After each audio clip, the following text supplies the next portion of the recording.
اعوذ باللہ من الشیطان الرجیم بسم اللہ الرحمن الرحیم ان الحمد للہ نحمدہ ونستعینہ ونستغفرہ ونعوذ باللہ من شرور انفسنا وسیئات اعمالنا من یہد اللہ فلا مضل لہ ومن یضلل فلا ہادی لہ واشہد ان لا الہ الا اللہ وحدہ لا شریک لہ واشہد ان محمدا عبدہ ورسولہ اما بعد۔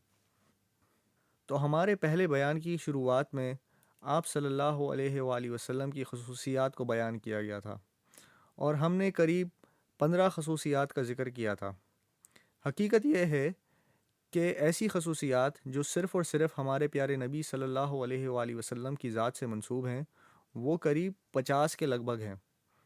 آج کے بیان میں ہم انشاءاللہ بات کریں گے آپ صلی اللہ علیہ وآلہ وسلم کے اوصاف کی، آپ کی صورت اور شبیہ کی، اور آپ صلی اللہ علیہ وآلہ وسلم کے طرز زندگی کی۔ اور جیسا کہ ہم نے پچھلے بیان میں کہا تھا کہ ہم آپ صلی اللہ علیہ وآلہ وسلم کی سیرت پہ تفصیلی گفتگو کرنے سے پہلے شروع کے 2-3 بیانوں میں اس پورے سلسلے کی بنیاد ڈال رہے ہیں۔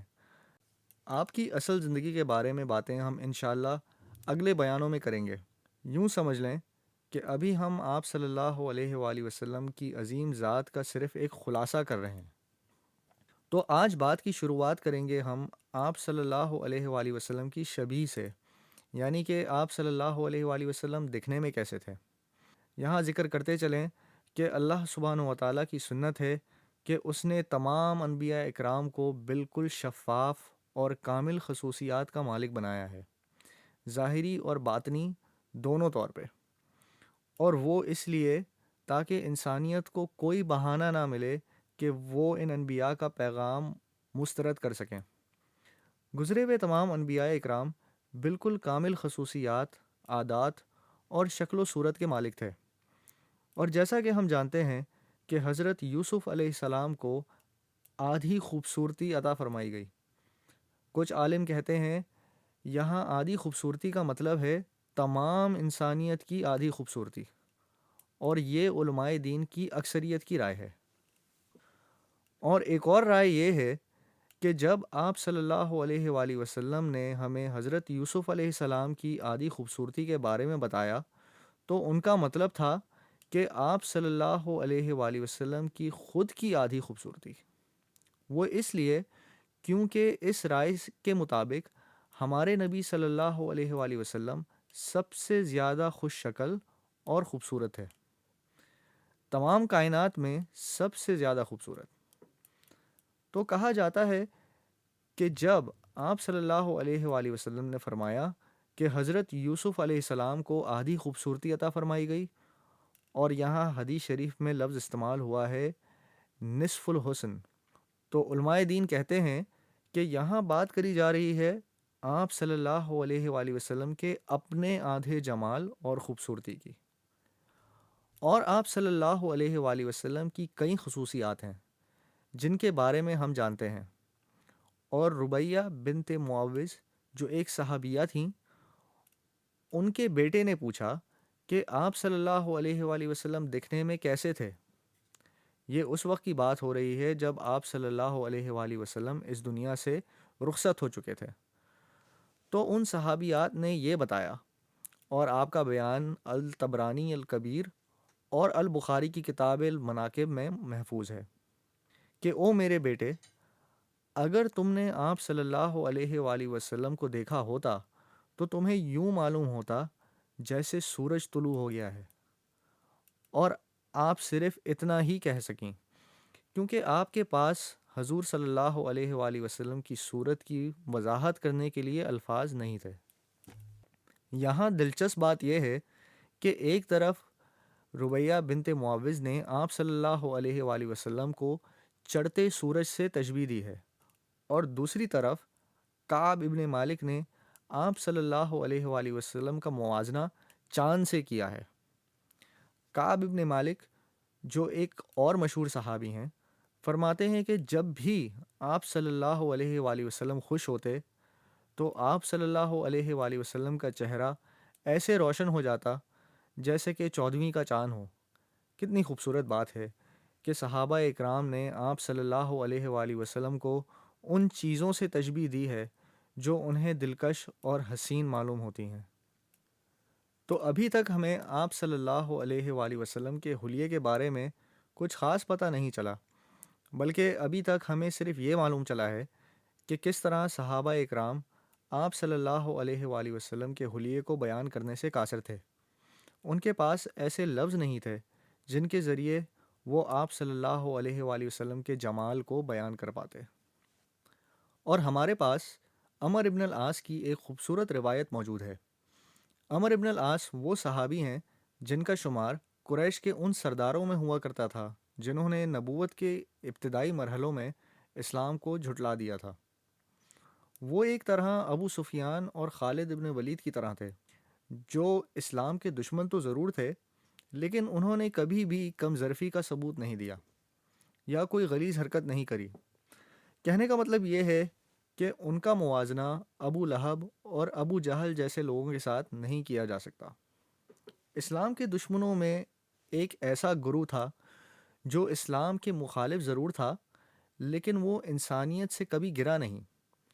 یہاں جو حیرت انگیز بات ہے، اور اس بارے میں ہم مزید تفصیلی گفتگو بعد میں کریں گے، وہ یہ ہے کہ اللہ سبحانہ و تعالیٰ نے ان تمام لوگوں کو جن کا کردار اچھا تھا، ان سب کو دائرہ اسلام میں داخل ہونے کی توفیق دی۔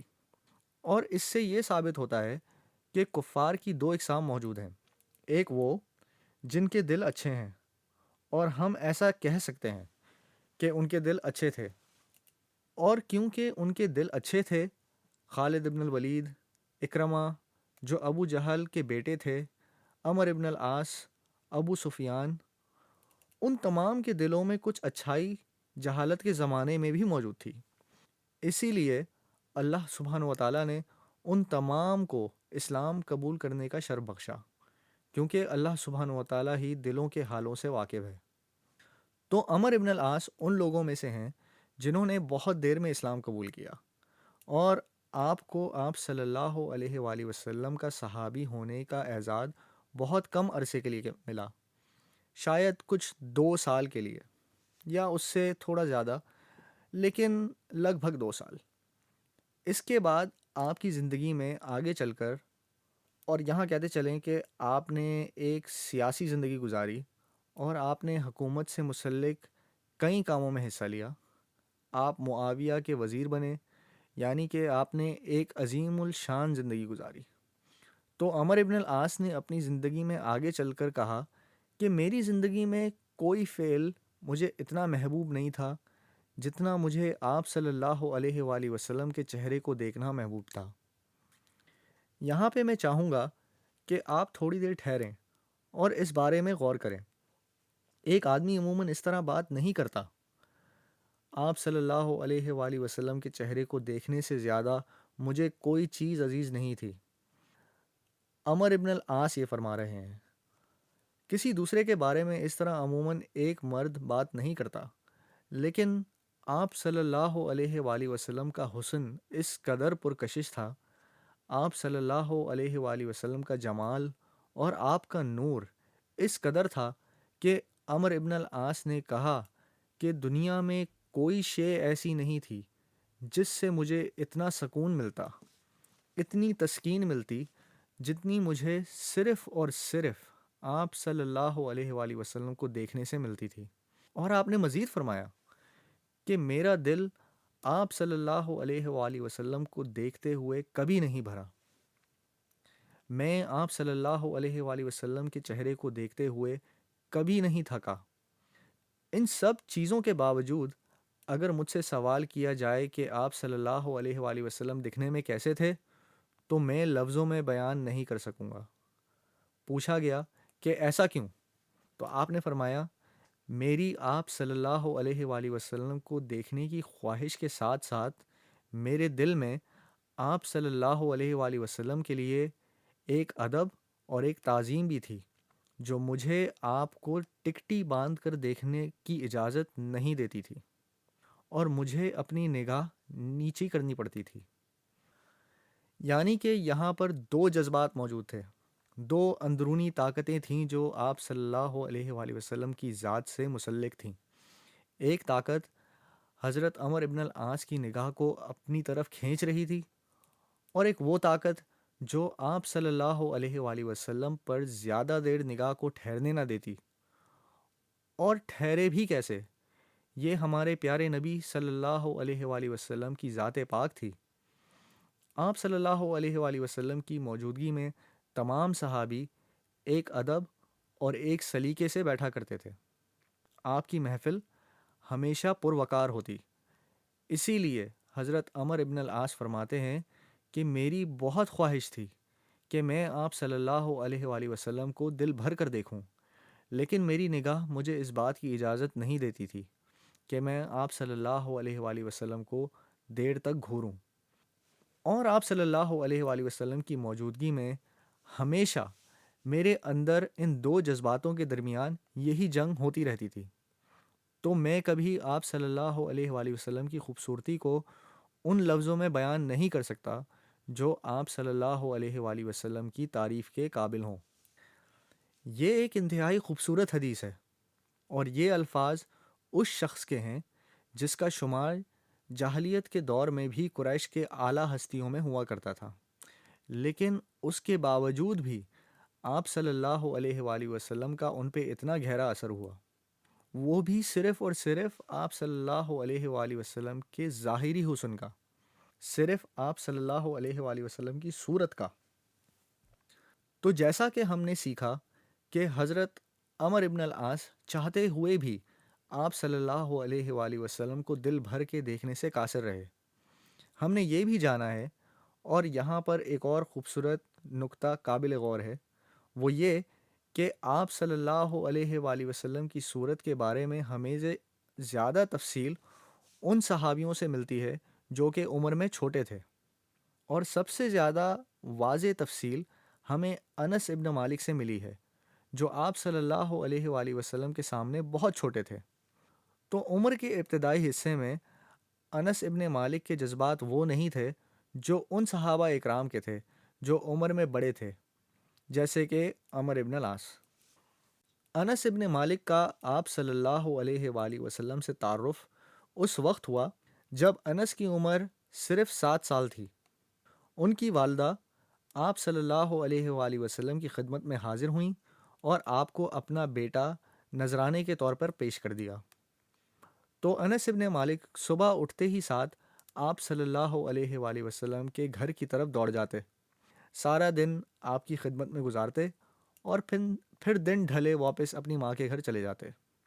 تو یعنی کہ وہ آپ صلی اللہ علیہ وآلہ وسلم کی خدمت کرتے، ان کے لیے پانی لاتے اور ان کے چھوٹے موٹے کام کرتے۔ تو یہ انس ابن مالک ہیں جنہوں نے ہمیں آپ صلی اللہ علیہ وآلہ وسلم کی صورت کے بارے میں بڑے واضح بیان دیا ہے، اور یہ بیان شمائل ترمذی میں پایا جاتا ہے۔ انس ابن مالک فرماتے ہیں کہ ہمارے نبی صلی اللہ علیہ وآلہ وسلم کا قد نہ تو اتنا لمبا تھا کہ وہ کسی مجمع میں سب پہ حاوی نظر آتے، اور نہ ہی اتنا چھوٹا تھا کہ وہ مجمع میں نظر نہ آتے، یعنی کہ آپ کا قد درمیانہ تھا۔ اور آپ صلی اللہ علیہ وآلہ وسلم کی رنگت نہ تو ایک دم سفید تھی اور نہ ہی ایک دم بھوری۔ یہاں ایک بات کا ذکر کرتے چلیں کہ ہم جس رنگت کو سفید کہتے ہیں، عرب اس کو پیلا کہتے ہیں۔ ہم عموماً یورپی یا امریکی نژاد کے لوگوں کی رنگت کو سفید کہتے ہیں۔ عربیوں نے اس رنگت کے لیے جو لفظ استعمال کیا ہے وہ ہے اصفر، اسی لیے رومیوں کو بنی الاصفر کہا گیا ہے، یا پھر پیلے لوگوں کا قبیلہ۔ وہ اس لیے کیونکہ یہ رنگت ایسی تھی جس سے عرب واقف نہیں تھے۔ تو عموماً جب عرب سفید رنگت کی بات کرتے ہیں تو ان کی زبان ان کا مطلب ہوتا ہے ہلکا بھورا یا گندمی۔ جس رنگت کو ہم سفید کہتے ہیں، عربوں کے لیے وہ رنگت اصفر کہلاتی ہے۔ تو یعنی آپ صلی اللہ علیہ وآلہ وسلم کی رنگت سفیدی مائل بھوری تھی، یعنی کہ بہت ہلکی بھوری۔ بہت سے لوگ کہتے ہیں کہ آپ صلی اللہ علیہ وآلہ وسلم کی رنگت سفید تھی، تو ایسا نہیں ہے۔ ہماری زبان میں سفید لفظ کے جو معنی ہیں وہ رنگت ہمارے نبی صلی اللہ علیہ وآلہ وسلم کی نہیں تھی، اور زیادہ تر عرب کی وہ رنگت نہیں تھی۔ رومیوں کی رنگت سفید تھی، عربیوں کی نہیں۔ تو انس ابن مالک فرماتے ہیں کہ نہ تو ہمارے نبی صلی اللہ علیہ وآلہ وسلم کی رنگت ایک دم سفید تھی اور نہ ہی ایک دم بھوری، بلکہ سفیدی مائل بھوری، یعنی کہ دونوں رنگوں کے درمیان کی رنگت تھی۔ وہ مزید فرماتے ہیں کہ آپ صلی اللہ علیہ وآلہ وسلم کے بال نہ تو بالکل گھنگریالے تھے اور نہ ایک دم سیدھے۔ اور مزید انس ابن مالک فرماتے ہیں کہ میں نے کبھی کوئی ایسا ریشمی یا مخملی کپڑا نہیں چھوا جو آپ صلی اللہ علیہ وآلہ وسلم کے ہاتھوں سے زیادہ ملائم ہو۔ آپ یہ بھی فرماتے ہیں کہ میں نے کبھی ایسا عطر یا خوشبو نہیں سونگھی جو آپ صلی اللہ علیہ وآلہ وسلم کے پسینے کی خوشبو سے بہتر ہو، یعنی کہ آپ صلی اللہ علیہ وآلہ وسلم کی فطری خوشبو ایسی تھی کہ اس کے بارے میں انس ابن مالک کہتے ہیں کہ میں نے کبھی اتنی اچھی خوشبو اپنی زندگی میں نہیں سونگھی۔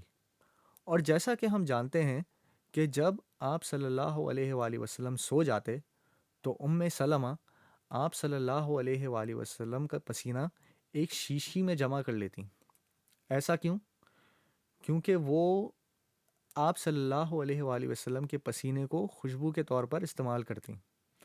اور یہ بھی سننے میں آیا ہے کہ آپ صلی اللہ علیہ وآلہ وسلم کا پسینہ دوا کے طور پر بھی استعمال ہوا ہے، جہاں صحابہ اکرام نے آپ صلی اللہ علیہ وآلہ وسلم کے پسینے کے چند قطرے پانی میں ملا کر دوا کے طور پر بھی استعمال کیے ہیں۔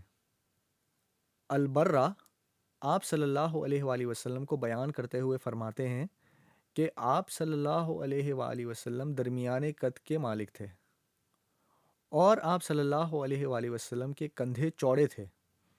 آپ صلی اللہ علیہ وآلہ وسلم کے بال گھنے تھے، اور یہاں یہ بتاتے چلیں کہ آپ صلی اللہ علیہ وآلہ وسلم کے گھنے بالوں کا ذکر کم سے کم 5 مختلف صحابہ اکرام نے کیا ہے۔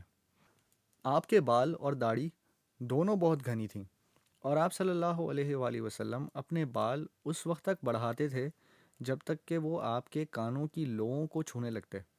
اس کے بعد آپ صلی اللہ علیہ وآلہ وسلم اپنے بالوں کو بالکل مونڈ لیتے، خاص طور پہ جب آپ حج اور عمرے کے لیے جاتے تو اپنے بال مکمل طور پہ اتروا لیتے۔ لیکن عام طور پر آپ صلی اللہ علیہ وآلہ وسلم کے گھنے بال آپ کے کانوں کی لوؤں تک پہنچتے تھے۔ اور البرہ رضی اللہ تعالیٰ عنہ فرماتے ہیں کہ ایک دفعہ میں نے آپ صلی اللہ علیہ وآلہ وسلم کو ایک لال حلہ پہنے دیکھا، اور حلہ چوغے یا شال کی مانند ہوتا ہے جس کو ہم اپنے کندھوں اور پیٹھ پر ڈال کر اوڑھ سکتے ہیں۔ اور البرہ فرماتے ہیں کہ میں نے اپنی پوری زندگی میں ایسا خوبصورت منظر نہیں دیکھا جتنا حسین میں نے آپ صلی اللہ علیہ وآلہ وسلم کو اس لال حلے میں پایا۔ اور علی ابن طالب نے بھی آپ صلی اللہ علیہ وآلہ وسلم کا تفصیلی حلیہ بتایا ہے۔ اور جیسا کہ ہم جانتے ہیں کہ علی ابن طالب آپ صلی اللہ علیہ وآلہ وسلم کے تایا زاد بھائی تھے، اور وہ آپ صلی اللہ علیہ وآلہ وسلم کو بچپن سے جانتے تھے، اور مزید یہ کہ وہ آپ صلی اللہ علیہ وآلہ وسلم کے داماد تھے۔ تو یعنی حضرت علی رضی اللہ تعالیٰ عنہ آپ صلی اللہ علیہ وآلہ وسلم کے قریبی رشتہ دار تھے، جنہوں نے شاید آپ صلی اللہ علیہ وآلہ وسلم کو باقی صحابہ سے زیادہ دیکھا ہوگا۔ تو حضرت علی فرماتے ہیں کہ آپ صلی اللہ علیہ وآلہ وسلم کا چہرہ زیادہ فربا نہیں تھا اور نہ ہی بالکل گول تھا۔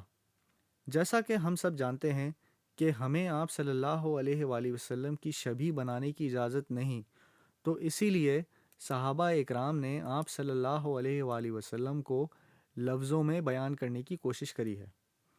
اس لیے سننے میں آتا ہے کہ نہ تو آپ صلی اللہ علیہ وآلہ وسلم ایسے تھے یا ویسے تھے، تو نہ ہی آپ صلی اللہ علیہ وآلہ وسلم کا چہرہ فربا تھا اور نہ ہی بالکل گول تھا، بلکہ آپ صلی اللہ علیہ وآلہ وسلم کا چہرہ بیضوی تھا۔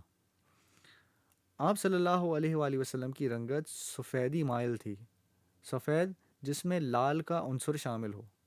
اور ہم پہلے بیان کر چکے ہیں کہ عرب زبان میں سفید کا مطلب کیا ہے۔ ان کا مطلب ہوا ہلکا گندمی۔ مزید فرمایا گیا ہے کہ آپ صلی اللہ علیہ وآلہ وسلم کی آنکھیں بڑی بڑی تھیں اور ان کی پتلیاں ایک دم سیاہ تھیں، اور آپ کی پلکیں لمبی تھیں، آپ کے جوڑ اور آپ کی پیٹھ بڑی تھی، یعنی کہ آپ کے کندھے چوڑے تھے، اور آپ صلی اللہ علیہ وآلہ وسلم کے سر اور داڑھی کے علاوہ آپ کے پورے جسم پر بال نہیں تھے۔ البتہ آپ کے سینے سے لے کر ناف تک باریک بالوں کی ایک پتلی سی لکیر تھی، جیسا کہ مردوں کی عموماً ہوتی ہے۔ جب آپ صلی اللہ علیہ وآلہ وسلم چلتے تو تیز چلتے تھے۔ اس سے ہمیں پتہ چلتا ہے کہ تیزی سے چلنا سنت ہے۔ تو آپ صلی اللہ علیہ وآلہ وسلم چلتے تو تیزی سے چلتے تھے، جیسے کہ بلندی سے اتر رہے ہوں۔ کچھ علماء اکرام فرماتے ہیں کہ اللہ سبحانہ و تعالیٰ نے زمین کو آپ صلی اللہ علیہ وآلہ وسلم کے سامنے عاجز بنایا، یہاں تک کہ وہ جھک جاتی اور ایسا معلوم ہوتا کہ جیسا کہ ایک ڈھلان ہو۔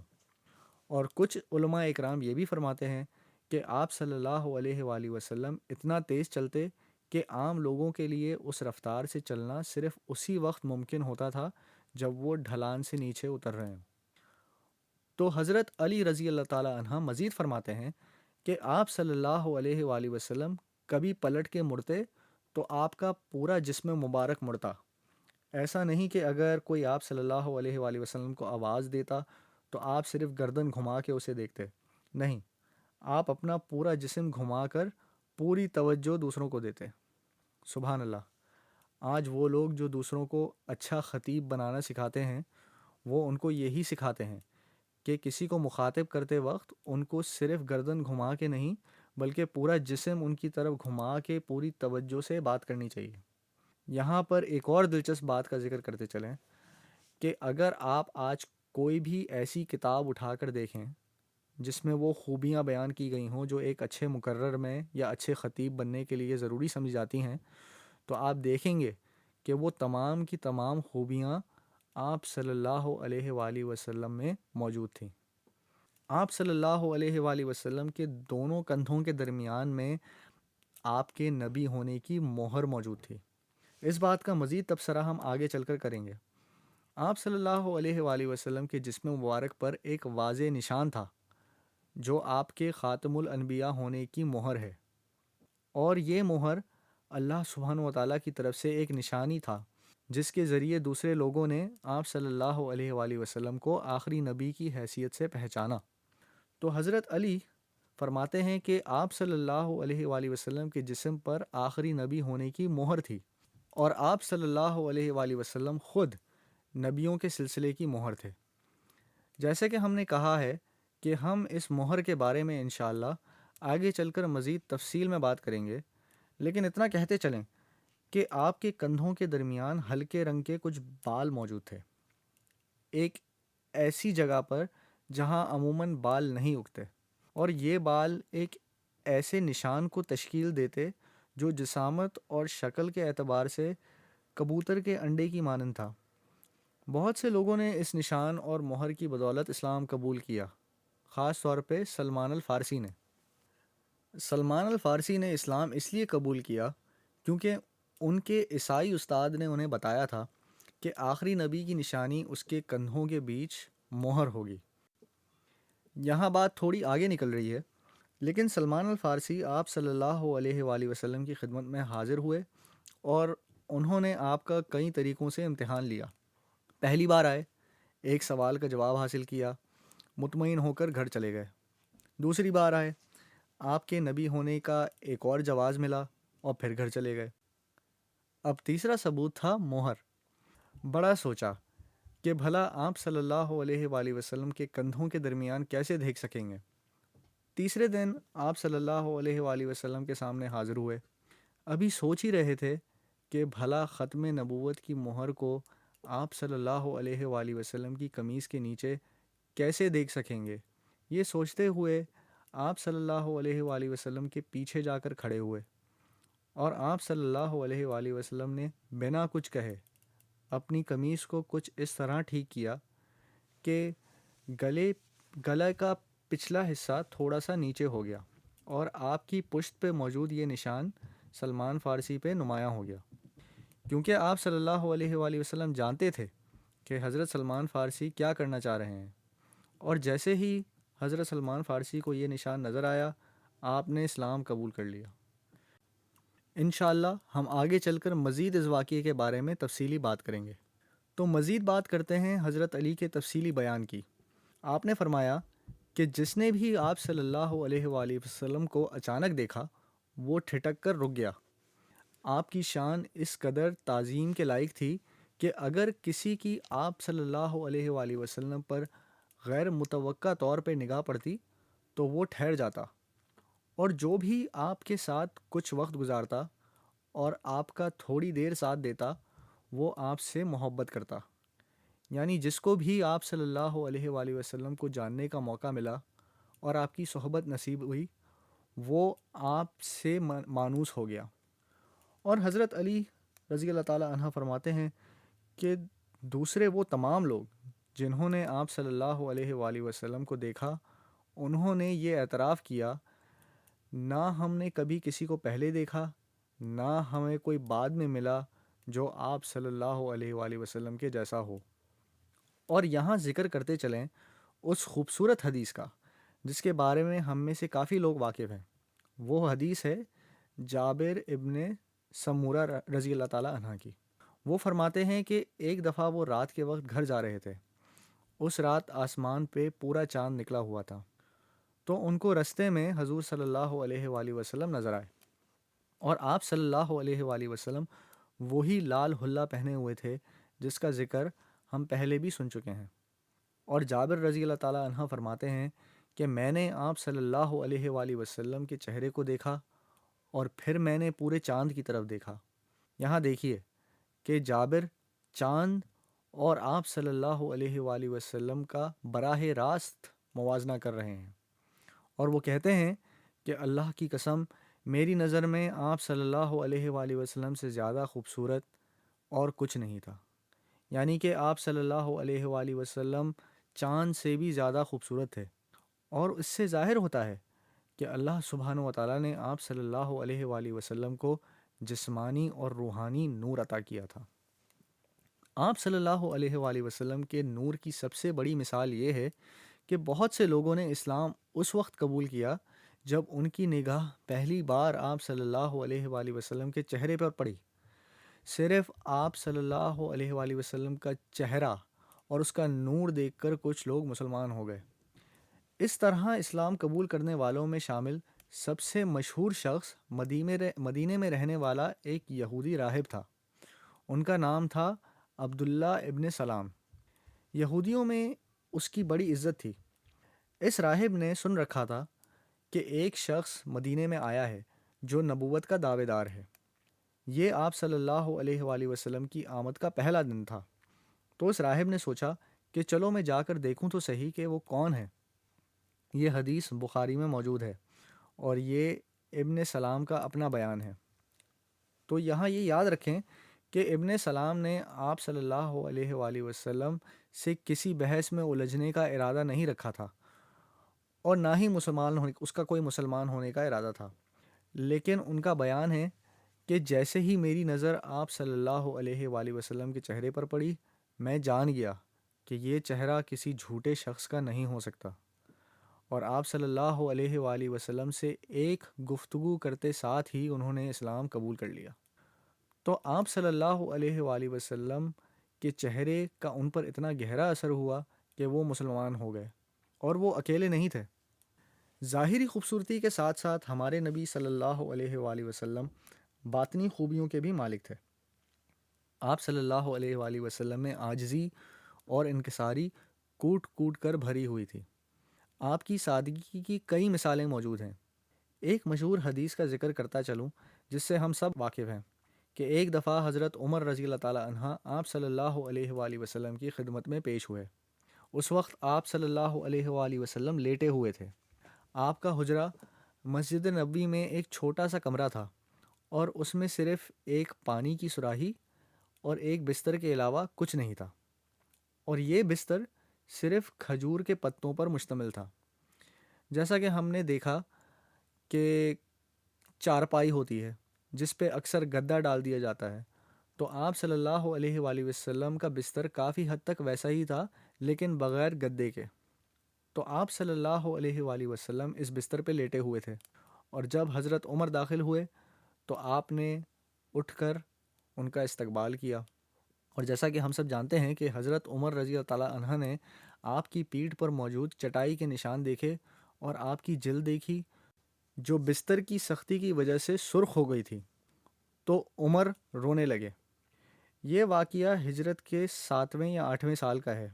یہ اس وقت کی بات ہے جب آپ صلی اللہ علیہ وآلہ وسلم بحیرہ عرب کے ایک بڑے حصے کے سردار تھے اور جب مسلمانوں کے پاس دولت آنا شروع ہو گئی تھی، تو عمر رضی اللہ تعالیٰ عنہ اپنے جذبات پہ قابو نہ رکھ سکے اور رونے لگے۔ کہنے لگے، یا رسول اللہ، ہم آپ صلی اللہ علیہ وآلہ وسلم کو کس طرح اس حال میں رہنے دے سکتے ہیں؟ آپ روم اور فارس کے شہنشاہوں کو دیکھیں کہ وہ کس طریقے سے رہتے ہیں، کیسر اور کسریٰ کی شان و شوکت کو دیکھیں۔ آپ صلی اللہ علیہ وآلہ وسلم ان سب سے بہتر ہیں، اسی لیے ان سب سے بہتر کے لائق ہیں۔ اس پر بجائے یہ کہنے کے کہ او عمر تم ٹھیک کہتے ہو، یا عمر اس بارے میں ہمیں سوچنا چاہیے، آپ صلی اللہ علیہ وآلہ وسلم نے عمر رضی اللہ تعالیٰ عنہ سے ناراض ہو کر کہا، عمر، کیا تم اس لیے آئے ہو؟ کیا تم خوش نہیں کہ ان لوگوں کو دنیا ملی ہے اور ہمیں آخرت؟ آپ صلی اللہ علیہ وآلہ وسلم نے عمر رضی اللہ تعالیٰ عنہ کو ڈانٹا اور کہا کہ میں دنیا میں عیش و آرام کے لیے نہیں آیا، بلکہ میں اس بارے میں سوچتا تک نہیں۔ اور عائشہ رضی اللہ تعالیٰ عنہ فرماتی ہیں، اور ان کا بیان ترمذی میں موجود ہے، کہ آپ صلی اللہ علیہ وآلہ وسلم کا بستر چمڑے کا تھا، جس میں کبھی آپ صلی اللہ علیہ وآلہ وسلم کھجور کے پتے بھر لیتے تاکہ وہ تھوڑا نرم ہو جائے۔ چمڑا ایسی چیز نہیں جس پر سویا جائے، چمڑے کی زین بنائی جاتی ہے جو گھوڑوں پر ڈالی جاتی ہے۔ تو آپ صلی اللہ علیہ وآلہ وسلم کا بستر چمڑے کا بنا ہوا تھا، جس میں آپ پتے بھر کر اس کو نرم بناتے۔ کہا گیا ہے کہ ایک دفعہ آپ صلی اللہ علیہ وآلہ وسلم کی بیویوں میں سے ایک نے اپنا گدا تہہ کر کے آپ کے بستر میں ڈال دیا تاکہ وہ کچھ نرم اور آرام دہ ہو جائے۔ اس کی وجہ سے آپ صلی اللہ علیہ وآلہ وسلم عام طور سے تھوڑا کچھ زیادہ سو لیے۔ جب اٹھے تو پوچھا کہ یہ کیسے ہوا؟ کس نے میرے گدے کو تبدیل کر دیا؟ جب وجہ معلوم ہوئی تو آپ نے اپنی بیوی کو کہا کہ واپس سے ان کا گدا اس کی پہلی حالت میں لایا جائے، کیونکہ آپ صلی اللہ علیہ وآلہ وسلم یہ نہیں چاہتے تھے کہ ان کی آنکھ تہجد کے لیے دیر سے کھلے اور وہ نرم گدے کی وجہ سے سوتے رہ جائیں۔ سبحان اللہ!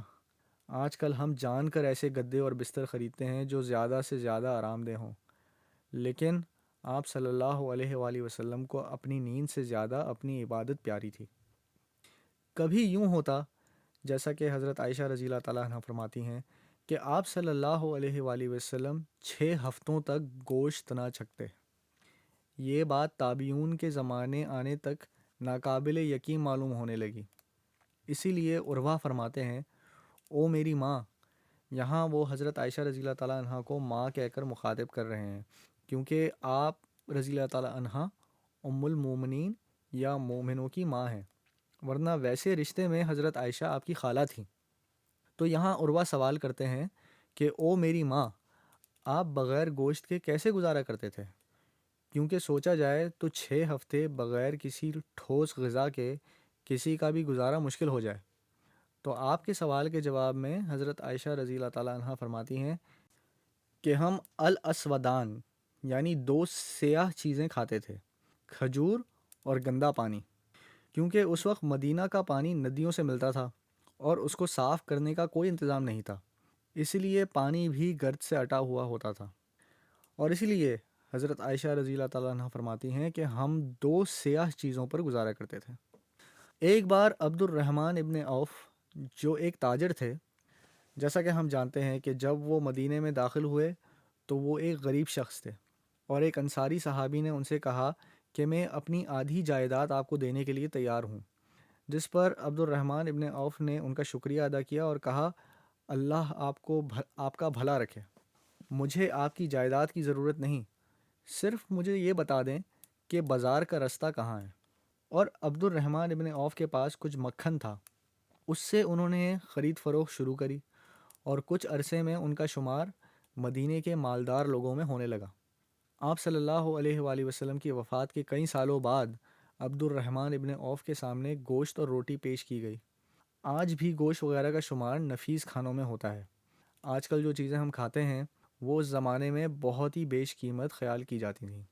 یہاں تک کہ چاول جو الحمدللہ ہمیں آج آسانی سے میسر ہے، وہ بحیرہ عرب میں میسر نہیں تھا، کیونکہ چاول کی کاشت کے لیے پانی درکار ہوتا ہے، جو جیسا کہ ہم سب جانتے ہیں کہ عرب کے صحرا میں نہیں تھا۔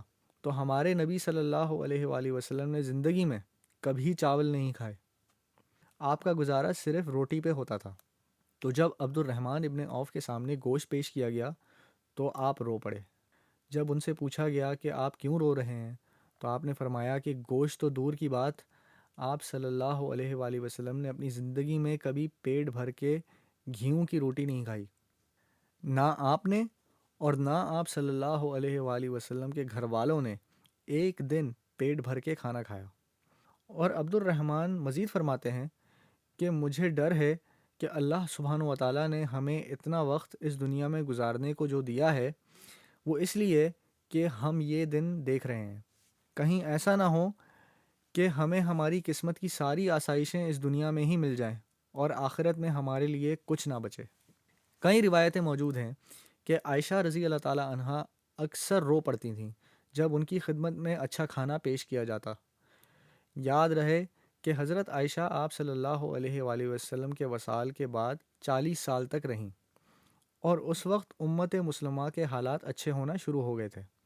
تو حضرت عائشہ رضی اللہ تعالیٰ عنہا کو اکثر لوگ تحفے تحائف دیتے، اور اس کے علاوہ آپ کا حکومت کی طرف سے وظیفہ بھی مقرر تھا، اور الحمدللہ وہ اس تمام مال سے غریب اور مستحقین کی مدد فرماتی۔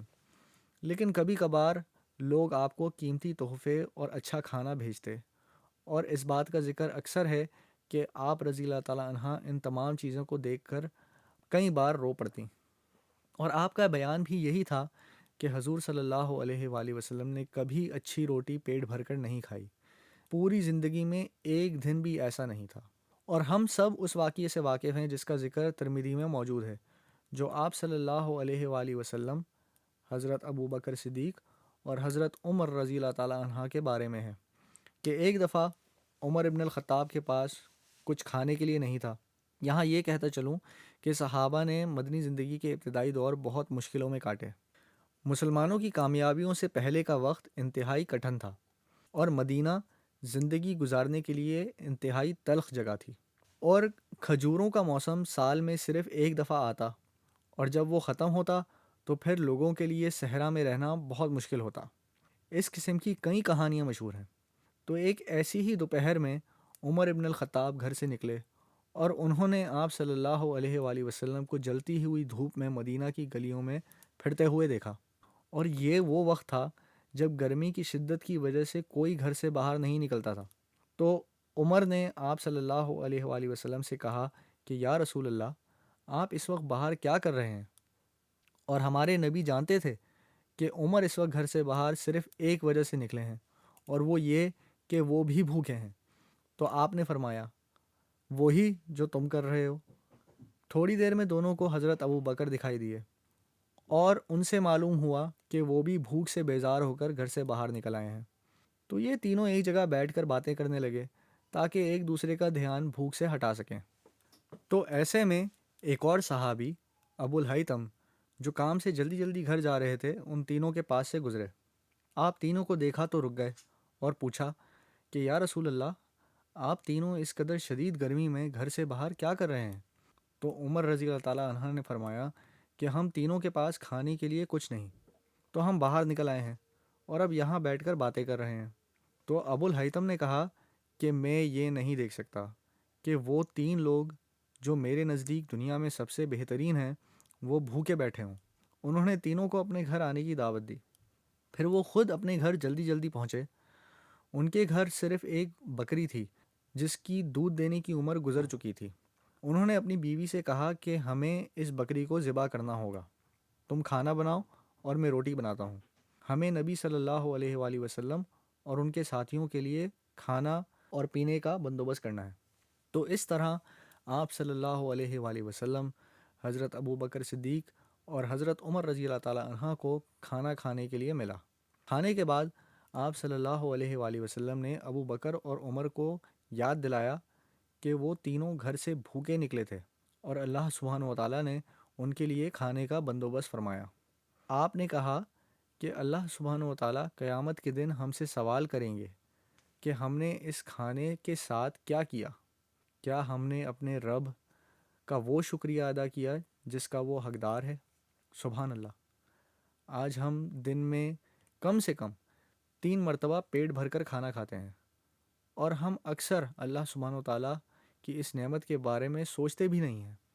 لیکن رسول صلی اللہ علیہ وآلہ وسلم کی یہ حالت تھی کہ بھوک کے باوجود وہ اللہ سبحانہ و تعالیٰ کے سامنے حاضر ہو کر جواب دہ ہونے کے بارے میں سوچ رہے تھے۔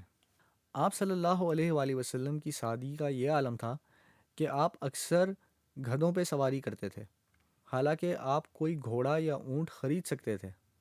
آپ کے پاس ایک اونٹ تھا بھی جس کا نام القصوہ تھا، لیکن آپ گدھے پہ سوار ہونے میں کوئی آر نہیں سمجھتے تھے۔ جنگ بدر کے دوران آپ صلی اللہ علیہ وآلہ وسلم نے تمام اونٹ جو مسلمانوں کو میسر تھے وہ لوگوں میں بانٹ دیے، اور جیسا کہ ہم جانتے ہیں کہ بدر میں 313 یا 314 مسلمان تھے، اور ان کے پاس تقریباً 75 اونٹ تھے اور کچھ گھوڑے، تو تقریباً 3 لوگوں کو ایک اونٹ ملا۔ تو آپ صلی اللہ علیہ وآلہ وسلم نے حضرت علی اور ابو لبابہ کو اپنے ساتھ اونٹ پر سواری کرنے میں شریک کیا۔ تو اب ذرا اپنے آپ کو حضرت علی اور ابو لبابہ کی جگہ کھڑا کریں، ان کی کیا حالت ہوگی کہ آپ صلی اللہ علیہ وآلہ وسلم مسلمانوں کے سردار آپ کے ساتھ ایک اونٹ پر سواری کرنے کی باری لے رہے ہیں۔ تو علی رضی اللہ تعالیٰ عنہ نے آپ صلی اللہ علیہ وآلہ وسلم سے کہا کہ یا رسول اللہ، ہم دونوں نوجوان ہیں، ہم پیدل چل سکتے ہیں، آپ صلی اللہ علیہ وآلہ وسلم اونٹ پر سوار ہو جائیں۔ اس موقع پر آپ صلی اللہ علیہ وآلہ وسلم بہت کچھ کہہ سکتے تھے۔ یہاں یہ بات ذہن میں رکھیں کہ آپ مسلمانوں کے سردار ہیں، پوری فوج کی کمان آپ کے ہاتھ میں ہے، اور فوج کے اعلیٰ افسر کی تو ویسے بھی بہت زیادہ عزت اور حفاظت کی جاتی ہے۔ اگر آپ یہ کہتے کہ ہاں ٹھیک ہے، اس اونٹ پر صرف اور صرف میں ہی سواری کروں گا، تو ایسا کوئی نہ تھا جو آپ کی شان میں گستاخی کرتا یا آپ کو منع کرتا۔ آپ صلی اللہ علیہ وآلہ وسلم یہ بھی کہہ سکتے تھے کہ ہم آپس میں سواری کو بانٹ لیتے ہیں، لیکن آپ نے کیا کہا؟ ذرا سنیے۔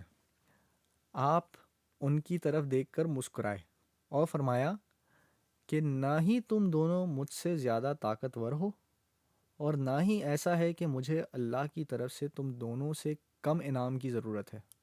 یعنی کہنے کا مطلب یہ ہے کہ مجھے بھی اللہ کی راہ میں چلنے کا اجر چاہیے۔ سبحان اللہ۔ آپ نے کہا کہ بے شک میں تم دونوں سے عمر میں بڑا ضرور ہوں، لیکن مجھ میں بھی اتنی ہی طاقت ہے جتنی تم دونوں نوجوانوں میں ہے، اور میرا درجہ کچھ ایسا نہیں کہ مجھے اللہ سبحانہ و تعالیٰ کے دیے ہوئے اجر کی ضرورت نہیں، تو اسی لیے ہم اس اونٹ پر سفر کرنے میں باریاں لیں گے۔ اور جہاں بات ہوتی ہے اچھے اخلاق کی، تو سبحان اللہ، بات کہاں سے شروع کی جائے۔ انس ابن مالک، جنہوں نے بہت طویل زندگی گزاری، کہا جاتا ہے کہ انس ابن مالک کی عمر 110 سال تھی جب ان کا انتقال ہوا، اور ان کی لمبی عمر کی ایک وجہ یہ تھی کہ آپ صلی اللہ علیہ وآلہ وسلم نے آپ کے لیے دعا فرمائی تھی۔ ایک دفعہ انس کی والدہ آپ صلی اللہ علیہ وآلہ وسلم کی خدمت میں حاضر ہوئیں اور آپ سے درخواست کری کہ آپ انس کے لیے دعا کریں، تو آپ نے دعا فرمائی اور کہا کہ او اللہ، انس کی زندگی، اس کے مال اور اس کی اولاد میں برکت فرما۔ تو اسی لیے انس ابن مالک کی وفات 110 سال کی عمر میں ہوئی، وہ بھی اس زمانے میں جب اوسط عمر 30 سال کے لگ بھگ ہوا کرتی تھی، اور اللہ سبحانہ و تعالیٰ نے انس کی دولت میں بھی برکت ڈالی۔ کہا جاتا ہے کہ انس ابن مالک اگر پتھر کو بھی پلٹ دیتے تو نیچے سے سونا ملتا، یہاں تک کہ لوگ ان سے درخواست کرتے کہ وہ ان کے ساتھ تجارت میں شریک ہو جائیں، صرف اس لیے تاکہ حضور صلی اللہ علیہ وآلہ وسلم کی دعا اور اس کی برکت سے انس کے ذریعے ان کے لیے بھی کاروبار مفید ثابت ہو۔ اور آپ کے اتنے بچے تھے، اور ان بچوں سے آپ کے اتنے پوتے اور پوتیاں اور نواسے اور نواسیاں ہوئیں کہ آپ کو اندازہ بھی نہ تھا۔ یہ سب اس لیے کہ آپ صلی اللہ علیہ وآلہ وسلم نے آپ کے لیے دعا فرمائی۔ تو انس ابن مالک فرماتے ہیں کہ میں نے آپ صلی اللہ علیہ وآلہ وسلم کی خدمت 10 سال تک کری۔ میں صرف آپ کی خدمت میں حاضر ہی نہیں ہوا بلکہ میں نے آپ صلی اللہ علیہ وآلہ وسلم کے ساتھ 10 سال گزارے، اور ان 10 سالوں میں ایک بار بھی آپ صلی اللہ علیہ وآلہ وسلم نے مجھے نہیں ڈانٹا۔ ڈانٹنا تو دور کی بات، آپ صلی اللہ علیہ وآلہ وسلم نے کبھی اف تک نہیں کہا۔ جیسا کہ ہم جانتے ہیں کہ اف غصے کے اظہار کا سب سے چھوٹا لفظ ہے، بلکہ غصہ بھی نہیں بلکہ جھلجھلاہٹ کا اظہار ہے، لیکن آپ صلی اللہ علیہ وآلہ وسلم نے کبھی اف تک نہ کری۔ اور انس فرماتے ہیں کہ آپ صلی اللہ علیہ وآلہ وسلم نے مجھ سے کبھی یہ نہیں کہا کہ تم نے ایسا کیوں کیا یا تم نے ویسا کیوں نہیں کیا۔ سبحان اللہ۔ کہا جاتا ہے کہ ایک انسان کے اخلاق کے بارے میں صحیح اندازہ اس بات سے لگایا جاتا ہے کہ وہ اپنے آس پاس کے لوگوں اور خاص طور پہ اپنے گھر والوں کے ساتھ کیسے پیش آتا ہے۔ تو ذرا سوچیں کہ ہم اپنے گھر والوں کو اور اپنے بیوی بچوں کے ساتھ کس طرح پیش آتے ہیں، کیونکہ یہی سلوک ہمارے اصل اخلاق کی نشاندہی کرتا ہے۔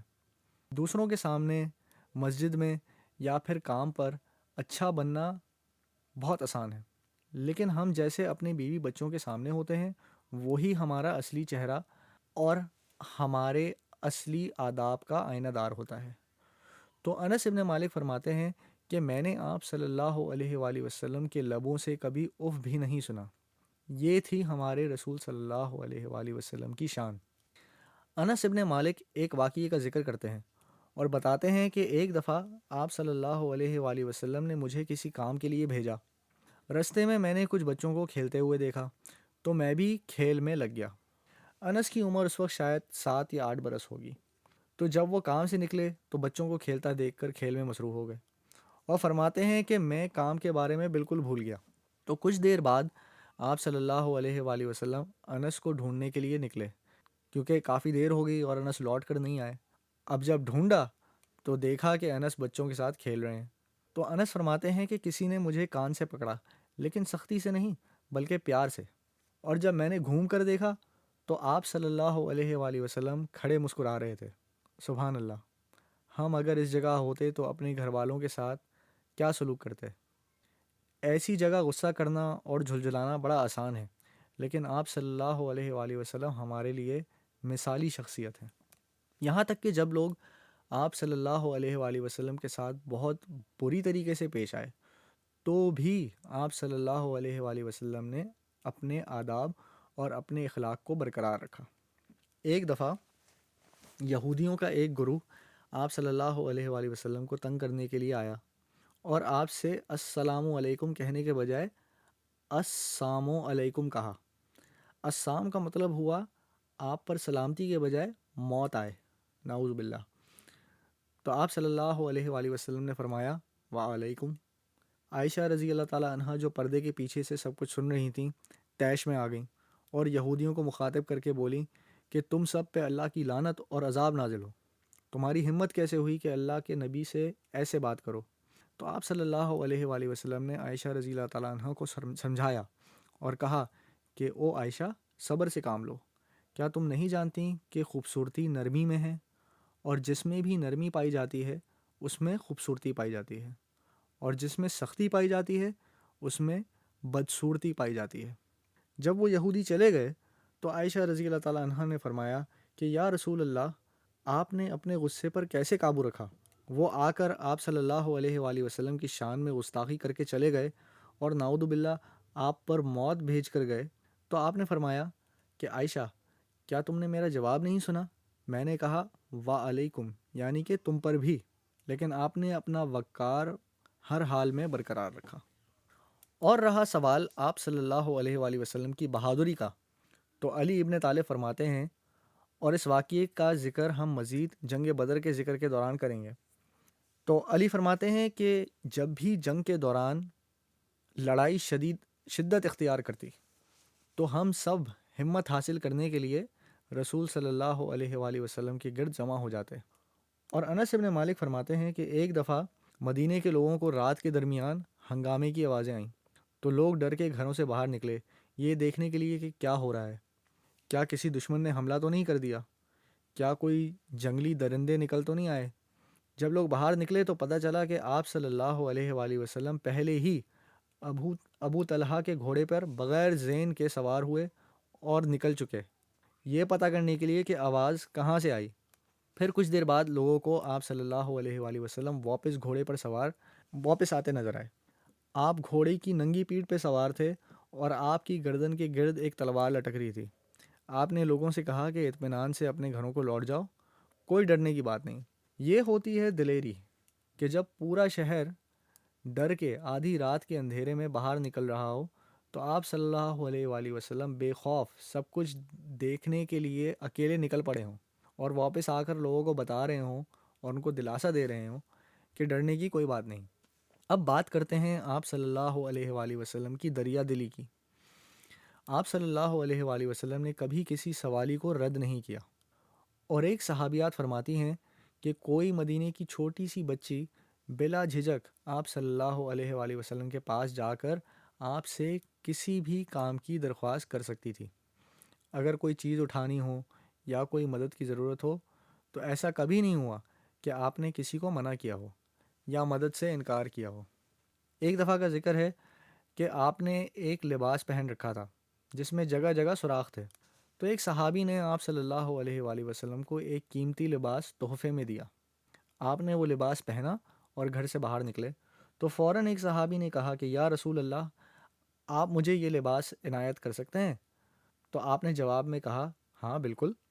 وہ واپس اپنے گھر میں پھر سے داخل ہوئے اور وہی پھٹے پرانے کپڑے پہن کر باہر نکل آئے جو وہ پہلے پہنے ہوئے تھے، اور آپ نے ان صحابی کو یہ نئے کپڑے تحفے میں دے دیے۔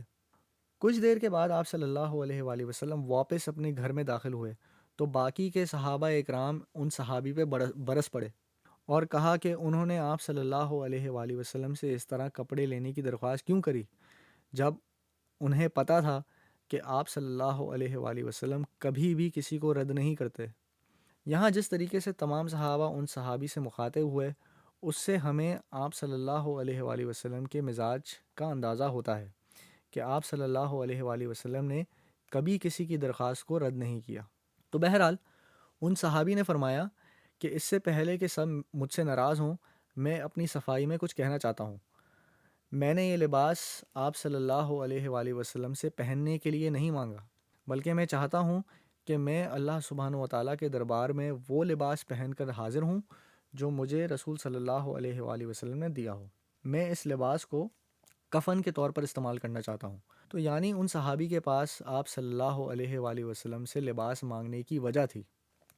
ان تمام خوبیوں کے ساتھ ساتھ آپ صلی اللہ علیہ وآلہ وسلم میں ہنسنے اور ہنسانے کی خصوصیات بھی موجود تھیں، اور ہنسمکھ ہونا انسانیت کی علامت ہوتا ہے، اور آپ صلی اللہ علیہ وآلہ وسلم کے ہنسی مذاق کے کئی قصے موجود ہیں، اور آپ کے تمام مذاق پاک، صاف اور سچے ہوا کرتے تھے۔ یعنی آپ کے مذاق بھی سچ پر مبنی ہوتے اور ہمارے لیے سبق آموز ہوتے، اور ہمارے پاس کئی مثالیں موجود ہیں۔ ایک روایت ہے کہ ایک بوڑھی خاتون آپ صلی اللہ علیہ وآلہ وسلم کے پاس آئیں اور کہا یا رسول اللہ، دعا کریں کہ اللہ سبحانہ و تعالیٰ مجھے جنت میں داخل کرے۔ ان خاتون کی عمر کچھ 70 سال کے لگ بھگ ہوگی۔ تو آپ صلی اللہ علیہ وآلہ وسلم نے ان کو دیکھا اور فرمایا کہ او معزز خاتون، کیا کسی نے آپ کو بتایا نہیں کہ بوڑھی خواتین جنت میں داخل نہیں ہو سکتیں؟ تو وہ خاتون رونے لگیں اور کہا کہ اب میرا کیا ہوگا؟ تو آپ صلی اللہ علیہ وآلہ وسلم نے فرمایا آپ نہ روئیں، خدا کی قسم بوڑھی خواتین جنت میں اس لیے داخل نہیں ہو سکتیں کیونکہ اللہ سبحانہ و تعالیٰ ان کو ایک بار پھر جوانی عطا فرما کر جنت میں داخل کریں گے۔ میں محض مذاق کر رہا تھا۔ تو آپ صلی اللہ علیہ وآلہ وسلم نے اس طرح اس بوڑھی عورت کو خوشخبری دی کہ وہ جنت میں جوان ہو کر داخل ہوں گی۔ اسی طرح عائشہ رضی اللہ تعالیٰ عنہا فرماتی ہیں کہ جب آپ صلی اللہ علیہ وآلہ وسلم بستر مرگ پہ پڑے ہوئے تھے، آپ کی زندگی کے بمشکل 4 یا 5 دن بچے تھے۔ خیر ظاہر ہے کہ یہ بات صحابہ اکرام کو نہیں پتہ تھی، وہ تو امید کر رہے تھے کہ محض ایک بخار ہے جو جلد اتر جائے گا۔ تو آپ صلی اللہ علیہ وآلہ وسلم بستر مرگ پہ پڑے ہیں، اور ہوتا یوں ہے کہ حضرت عائشہ رضی اللہ تعالیٰ عنہا کی طبیعت بھی تھوڑی ناساز ہو جاتی ہے، اور آپ کے سر میں شدید درد اٹھتا ہے۔ تو وہ بھی درد سے کرا رہی تھیں اور اوہ میرا سر پکار رہی تھیں۔ تو آپ صلی اللہ علیہ وآلہ وسلم نے ان سے کہا، نہیں، میرا سر، میرے سر میں زیادہ درد ہو رہا ہے۔ اور آپ صلی اللہ علیہ وآلہ وسلم حضرت عائشہ کا دھیان بٹانے کے لیے مذاق کرنے لگے، حالانکہ ان کی طبیعت بے حد خراب تھی اور شاید ان کو یہ بھی معلوم تھا کہ ان کا بلاوا قریب آ گیا ہے۔ اس کے باوجود وہ اپنی بیوی سے مذاق کر رہے ہیں، اور آپ صلی اللہ علیہ وآلہ وسلم مذاق میں عائشہ رضی اللہ تعالیٰ عنہ سے کہتے ہیں کہ او عائشہ، اگر آج تمہارا بلاوا آ جائے تو تمہارا تو کوئی نقصان نہیں، تمہیں غسل دینے والا، تمہیں دفنانے والا اور تمہاری نماز جنازہ پڑھانے والا میں خود ہوں گا۔ تو یہاں آپ صلی اللہ علیہ وآلہ وسلم موت کا ذکر مذاق میں کر رہے ہیں تاکہ سنجیدہ ماحول کچھ ہلکا ہو جائے۔ تو عائشہ بھی مذاق کے موڈ میں آ کر کہنے لگیں کہ آپ تو یہی چاہتے ہیں کہ میں چلی جاؤں تاکہ آپ صلی اللہ علیہ وآلہ وسلم اپنی دوسری بیویوں کے پاس جا سکیں۔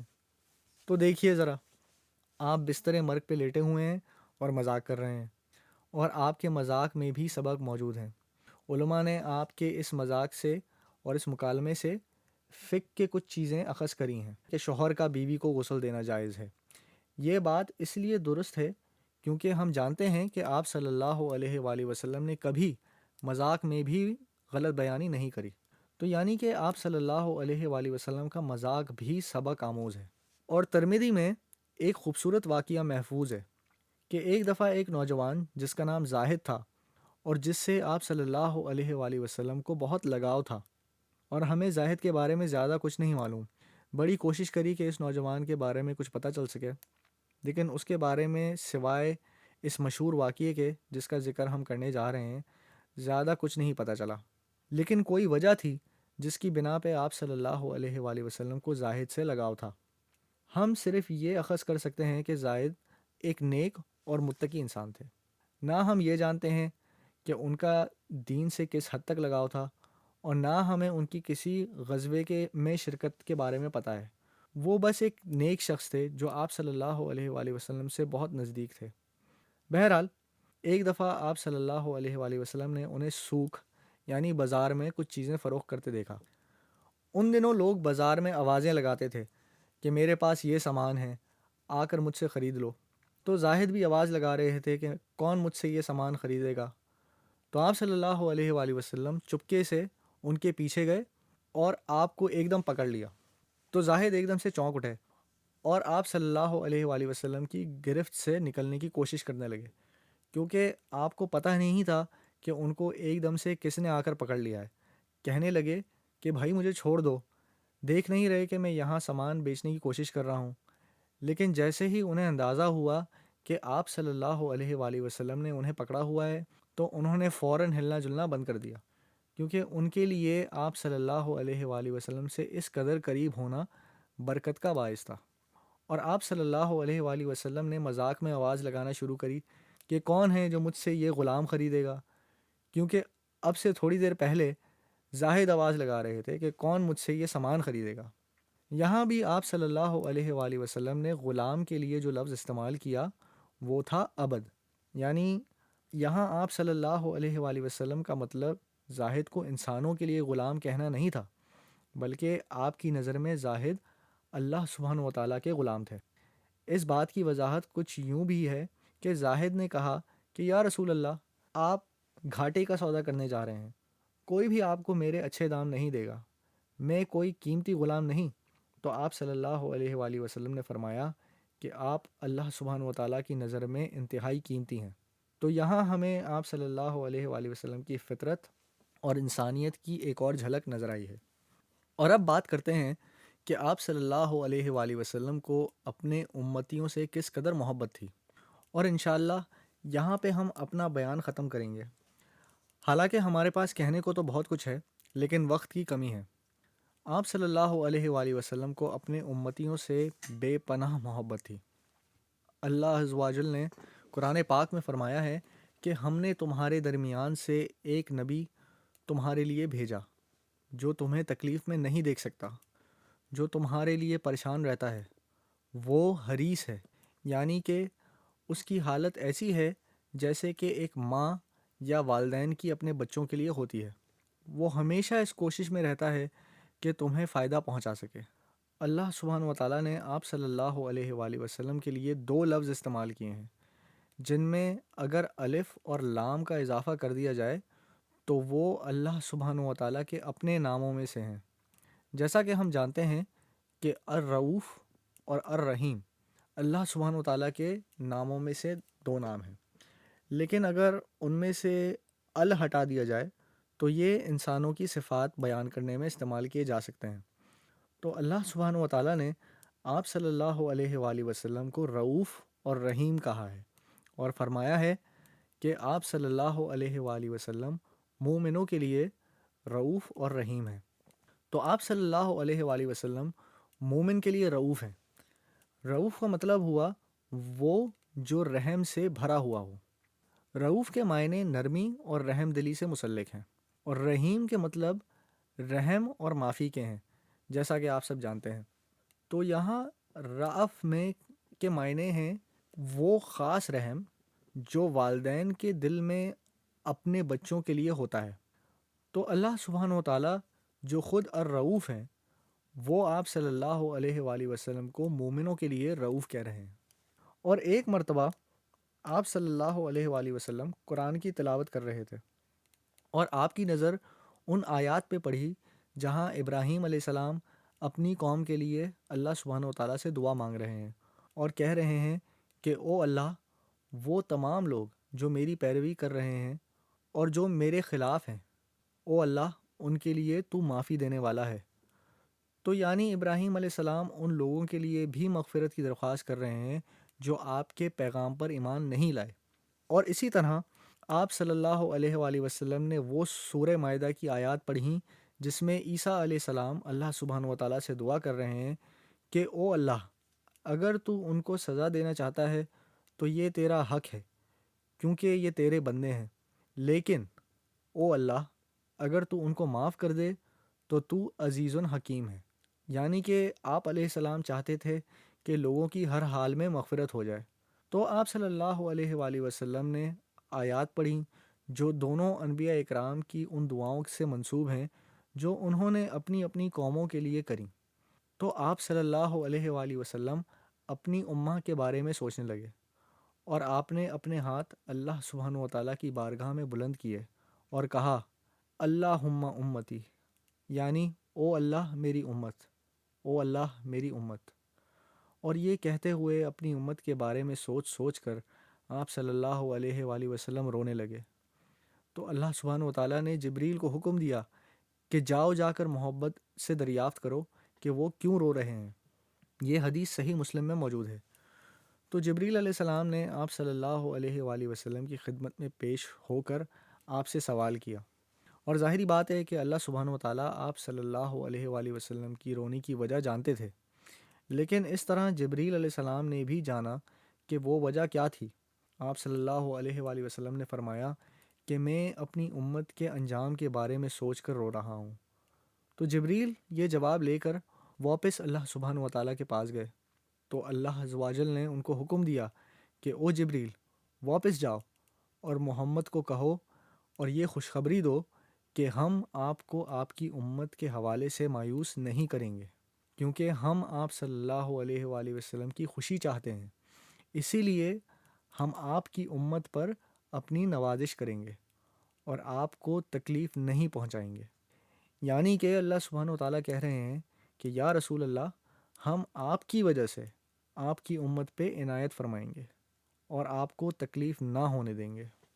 آپ صلی اللہ علیہ وآلہ وسلم کی اپنی امت سے لگاؤ کی سب سے بڑی علامت ایک ایسی چیز ہے جس کے بارے میں ہم سب کو غور کرنا چاہیے، اور وہ بھی صرف آج نہیں بلکہ ہماری رہتی زندگی تک۔ آپ صلی اللہ علیہ وآلہ وسلم نے اپنی امت کے لیے کتنی بڑی قربانی دی اور ہم پر کتنا بڑا احسان کیا۔ تو اللہ سبحانہ و تعالیٰ نے تمام انبیاء کو ایک خواہش کرنے کی اجازت فرمائی جس کی قبولیت کی ہر حال میں وعدہ فرمایا گیا۔ یعنی ہر نبی ایک ایسی دعا کر سکتا تھا جو ہر حال میں قبول ہوتی۔ کچھ انبیاء نے یہ دعا اپنی قوم کے ان لوگوں کے خلاف استعمال کری جنہوں نے ان کو بہت تکلیفیں پہنچائیں، مثال کے طور پر نوح علیہ السلام، جنہوں نے 950 سال تک لوگوں کے ایمان لانے کی دعوت دی، اور اس کے بعد تھک ہار کر انہوں نے اللہ سبحانہ و تعالیٰ سے دعا کری کہ او اللہ اس دنیا کو کفر سے پاک کر دے، تو اللہ سبحانہ و تعالیٰ نے تمام کفار کا نام و نشان مٹا دیا۔ پوری انسانیت کی شروعات ایک بار پھر سے ہوئی، کیونکہ اللہ سبحانہ و تعالیٰ نے حضرت نوح علیہ السلام کی دعا کی وجہ سے تمام دنیا کو کفر سے پاک کر دیا۔ اسی طرح ابراہیم علیہ السلام نے دعا کری کہ او اللہ میری ہی نسل سے ایک ایسا رسول بھیج جو تیرا پیغام دنیا کو پہنچا دے، تو آپ صلی اللہ علیہ وآلہ وسلم اللہ سبحانہ و تعالیٰ کی طرف سے حضرت ابراہیم علیہ السلام کی دعا کے جواب ہیں۔ اس بارے میں مزید بات ہم آگے چل کر کریں گے، لیکن آپ صلی اللہ علیہ وآلہ وسلم نے خود فرمایا ہے کہ میں اپنے والد حضرت ابراہیم علیہ السلام کی دعا کا نتیجہ ہوں۔ حضرت موسیٰ علیہ السلام نے فرعون کے خلاف دعا کری تھی، کیونکہ اس نے بے شمار لوگوں کو قتل کیا۔ اس نے کئی نومولود بچوں کو جان سے مارنے کا حکم دیا، تو یعنی وہ اپنے زمانے کا ظالم ترین انسان تھا۔ اسی لیے موسیٰ علیہ السلام نے اللہ سبحانہ و تعالیٰ سے دعا کری کہ او اللہ اس شخص کو ہدایت کبھی نہ دینا، چاہے کچھ ہو جائے، کیونکہ یہ شخص ہدایت کے لائق نہیں، اور ایسا ہی ہوا۔ فرعون کو کبھی ہدایت نہ ملی اور وہ کافر ہی مرا۔ اور ایسی کئی مثالیں ہیں جو ہم دے سکتے ہیں۔ سلمان علیہ السلام نے دعا کری کہ یا اللہ مجھے ایک طرح کی سلطنت عطا فرما۔ یہاں جو لفظ استعمال ہوا ہے اس کا ترجمہ تو سلطنت ہے، لیکن اس کے مفہوم گہرے ہیں۔ یہاں سلطنت سے مراد ہے ایک ایسی خاصیت جو اس سے پہلے اور کسی کو نہ دی گئی ہو۔ یہ ان کی دعا تھی، تو اللہ سبحانہ و تعالیٰ نے واقعی ان کو ایسی خصوصیات عطا فرمائی جو ان سے پہلے کسی انسان کو نہیں دی گئی تھیں۔ اللہ سبحانہ و تعالیٰ نے ہوا کو ان کی بات سننے کا حکم دیا۔ ہم جو یہ اڑن قالینوں کی کہانیاں وغیرہ آج کل سنتے ہیں وہ حضرت سلمان سے اخذ کی گئی ہیں۔ حضرت سلمان قالین پر بیٹھ کر کہیں بھی جا سکتے تھے۔ قالین ان کو ایک رات میں پورے مہینے کا سفر کرا کر واپس لے آتا تھا۔ اسی طرح جنوں کے بوتل میں بند ہونے کی کہانیاں بھی موجود ہیں۔ یہ بھی اسی لیے مشہور ہیں کیونکہ اللہ سبحانہ و تعالیٰ نے جنات کو حضرت سلمان کے حکم کا تابع بنایا۔ وہ آپ علیہ السلام کے لیے تعمیراتی کام کرتے، سمندر کی گہرائیوں میں جا کر موتی نکالتے، آپ کے لیے محلات بناتے اور خزانے تلاش کرتے۔ تو اللہ سبحانہ و تعالیٰ نے ان کو جنات جیسی طاقتور تخلیق کو قابو کرنے کی صلاحیت دی، اور اس کے علاوہ آپ علیہ السلام کو جانوروں سے بات کرنے کی بھی اور ان کی باتیں سمجھنے کی بھی توفیق ملی، اور اسی طرح ان پر حکمرانی کرنے کی صلاحیت ملی۔ یہ تھی آپ علیہ السلام کی دعا۔ تو یعنی تمام انبیاء اکرام کو ایک ایسی دعا ملی جس سے وہ کچھ بھی حاصل کر سکتے تھے۔ اسی طریقے سے آپ صلی اللہ علیہ وآلہ وسلم کو بھی ایک دعا حاصل ہوئی، اور آپ صلی اللہ علیہ وآلہ وسلم نے وہ دعا کس لیے استعمال کری؟ آپ صلی اللہ علیہ وآلہ وسلم فرماتے ہیں کہ اللہ سبحانہ و تعالیٰ نے تمام انبیاء کو ایک دعا عطا فرمائی، اور تمام انبیاء نے اپنی دعا کا استعمال اس دنیا میں ہی کیا سوائے میرے۔ میں نے اپنی دعا اس دنیا میں اس لیے بچا کر رکھی تاکہ میں اس کا استعمال آخرت میں کر سکوں۔ میں نے اپنی دعا اپنی امت کے لیے بچا کر رکھی ہے، اور آخرت کے دن میں اپنی دعا کا استعمال کروں گا، اور میں دعا کروں گا کہ او اللہ میری تمام امت کی مغفرت فرما۔ ذرا سوچیے، کھربوں کی تعداد میں لوگ، اور یہ ہوگی ان سب کے لیے ہمارے نبی صلی اللہ علیہ وآلہ وسلم کی دعا کہ یا اللہ وہ تمام لوگ جو مجھ پر ایمان لائے، یا اللہ ان کی مغفرت فرما۔ اور جیسا کہ ہم جانتے ہیں کہ اللہ سبحانہ و تعالیٰ تمام مسلمانوں کی مغفرت فرمائے گا، اور وہ سب بالآخر جنت میں داخل ہو جائیں گے آپ صلی اللہ علیہ وآلہ وسلم کی دعا کی بدولت۔ وہ تمام لوگ جو آپ صلی اللہ علیہ وآلہ وسلم پر ایمان لائے اور جنہوں نے آپ کے بتائے ہوئے رستے پر تھوڑا سا بھی عمل کیا، چاہے وہ کتنے ہی گنہگار کیوں نہ ہوں، ان کی آخر کار مغفرت ہو جائے گی اور وہ جنت میں داخل ہوں گے۔ یہ سب صرف اس لیے کیونکہ آپ صلی اللہ علیہ وآلہ وسلم نے اپنی ایک دعا ہم سب کے لیے بچا کر رکھی۔ آپ صلی اللہ علیہ وآلہ وسلم چاہتے تو یہ دعا اپنے لیے استعمال کر سکتے تھے، لیکن آپ نے اپنی تمام امت کے لیے قربانی دی اور یہ دعا ہمارے لیے بچا کر رکھی۔ یہ صرف اور صرف اس لیے کیونکہ آپ صلی اللہ علیہ وآلہ وسلم کو اپنی امت سے بے حد محبت تھی۔ تو یہاں ہم اپنے بیان کا اختتام اس خوبصورت حدیث سے کرتے ہیں جس کا ذکر بخاری میں موجود ہے۔ انس ابن مالک بیان کرتے ہیں کہ ایک دفعہ ایک شخص آپ صلی اللہ علیہ وآلہ وسلم کی خدمت میں حاضر ہوا اور اس نے کہا کہ یا رسول اللہ، قیامت کے دن کب ہے؟ اور یہ ایک ایسا سوال ہے جس کا کوئی فائدہ نہیں، کیونکہ رسول صلی اللہ علیہ وآلہ وسلم نہیں جانتے تھے کہ قیامت کا دن کب ہوگا۔ لیکن آپ صلی اللہ علیہ وآلہ وسلم نے اس شخص کو یہ کہنے کے بجائے کہ مجھے نہیں پتہ، یا یہ پوچھنے کے بجائے کہ تمہیں اس سے کیا غرض، آپ نے اس سے سوال کیا کہ تم نے اس دن کے لیے کیا تیاری کری ہے؟ تو وہ شخص کچھ دیر کے لیے خاموش ہو گیا۔ آپ صلی اللہ علیہ وآلہ وسلم کے اس سوال نے اس کو چونکا دیا۔ اس سے ہمیں یہ سبق بھی ملتا ہے کہ اگر کبھی ہم سے کوئی ایسا سوال کرے جس کا کوئی فائدہ نہ ہو تو ہمیں چاہیے کہ ہم اس کا مذاق اڑانے کے بجائے اس کو صحیح سوال کے بارے میں سوچنے پر مجبور کریں۔ تو کچھ دیر خاموشی کے بعد اس شخص نے کہا کہ میرے پاس کچھ زیادہ نماز، روزہ اور صدقہ تو موجود نہیں، لیکن میرے دل میں اللہ سبحانہ و تعالیٰ اور اس کے رسول کی محبت ضرور ہے۔ تو آپ صلی اللہ علیہ وآلہ وسلم نے فرمایا کہ ہر شخص اس دن ان کے ساتھ ہوگا جن سے وہ محبت کرتا ہے۔ انس رضی اللہ تعالیٰ عنہ فرماتے ہیں کہ اللہ کی قسم، ہم سب یہ سن کر اس قدر خوش ہوئے جتنا ہم پہلے کبھی خوش نہیں ہوئے تھے، کیونکہ ہم سب آپ صلی اللہ علیہ وآلہ وسلم سے محبت کرتے تھے اور ہم چاہتے تھے کہ ہم جنت میں بھی آپ صلی اللہ علیہ وآلہ وسلم کے ساتھی ہوں، لیکن ہم سوچ بھی نہیں سکتے تھے کہ قیامت کے دن ہمیں آپ صلی اللہ علیہ وآلہ وسلم کی قربت نصیب ہوگی۔ تو اس حدیث کو سننے کے بعد ہمیں چاہیے کہ ہم اپنے دلوں میں آپ صلی اللہ علیہ وآلہ وسلم کی محبت پیدا کریں، آپ کی ان قربانیوں کو سمجھیں جو آپ نے ہمارے لیے دی تھیں اور ان کی قدر کریں۔ ہم آپ صلی اللہ علیہ وآلہ وسلم کی شخصیت کے اعلیٰ ظرف کو سمجھیں، اور سب سے ضروری، ہم آپ کی سیرت اور زندگی سے واقفیت حاصل کریں تاکہ ہمیں آپ کی بتائی ہوئی باتوں کو سمجھنے اور ان پر عمل کرنے میں آسانی ہو۔ اسی طرح ہم اللہ سبحانہ و تعالیٰ کے قریب ہوں اور رسول صلی اللہ علیہ وآلہ وسلم کی قریب ہوں۔ اللہ سبحانہ و تعالیٰ قرآن میں فرماتے ہیں کہ اگر تم سچ میں اللہ سے محبت کرتے ہو تو اس کی ہدایت پر عمل کرو، اور اللہ تم سے محبت کرے گا اور تمہارے گناہوں کو معاف کر دے گا۔ اللہ سبحانہ و تعالیٰ ہمیں ان لوگوں میں شمار ہونے کی توفیق دے جو واقعی آپ صلی اللہ علیہ وآلہ وسلم کی بتائے ہوئے راستے پر چلتے ہیں، اور ہمارے گناہوں کو معاف فرمائے۔